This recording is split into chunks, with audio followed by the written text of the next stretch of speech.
day, millions of people eat food they never grow. But have you ever wondered, where does all this food come from when land is limited? If farms are small, how do they produce so much food? The answer lies in something called intensive farming. Most farmers own small pieces of land, but their farms produce crops again and again, season after season, not by expanding land, but by using more inputs on the same land. This way of farming is known as intensive farming. In intensive farming, farmers focus on maximum output from minimum land. They use modern machines, chemical fertilizers, high-yield variety seeds, pesticides, and advanced irrigation methods. Every part of the land is carefully planned. Nothing is wasted. This method is commonly used in densely populated countries where land is limited, but the demand for food is very high.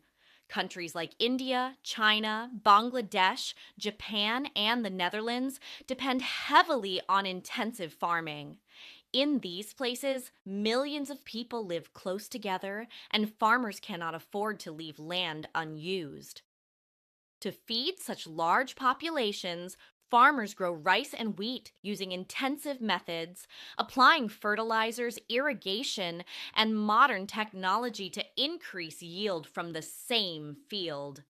Intensive farming is also widely used for vegetables, which are grown near cities to supply fresh food quickly.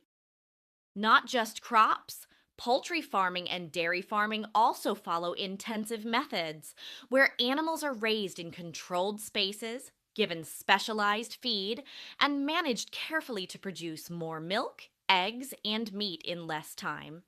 Intensive farming helps feed millions, but it comes with a cost. In Punjab, India, intensive farming expanded rapidly after the Green Revolution of the late 1960s and 1970s. With the introduction of high-yield variety seeds, chemical fertilizers, pesticides, and assured irrigation, Punjab became known as the Granary of India. By the 1980s and 1990s, wheat and rice were grown continuously on the same land to feed a growing population.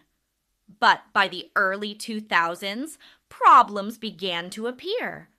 According to studies by the Indian Council of Agricultural Research and the Punjab Agricultural University, overuse of chemical fertilizers and pesticides led to loss of soil nutrients, falling groundwater levels, pollution of water bodies, reduced soil fertility over time. Farmers had to use more chemicals than before just to get the same yield. To overcome these problems, corrective measures were introduced after 2010. Farmers were encouraged to adopt soil health cards, which helped them apply only the required amount of fertilizers. Crop rotation was promoted, replacing some rice with pulses and oil seeds to restore soil nutrients. The government also promoted organic farming, biofertilizers, and micro-irrigation techniques like drip and sprinkler systems. These steps helped reduce chemical use, conserve water, and slowly restore soil fertility. Let's recall, intensive farming is a method where farmers use high inputs to get maximum yield from a small area of land. It provides higher yields, more income and food for millions of people around the world, and comes to use especially in densely populated areas to meet their food requirements. But when overused, the same method can damage soil, pollute water, and reduce long-term fertility. It reminds us that producing more food is important, but protecting the land that feeds us is even more important. Used wisely, it supports both people and the planet. Until next time, bye-bye.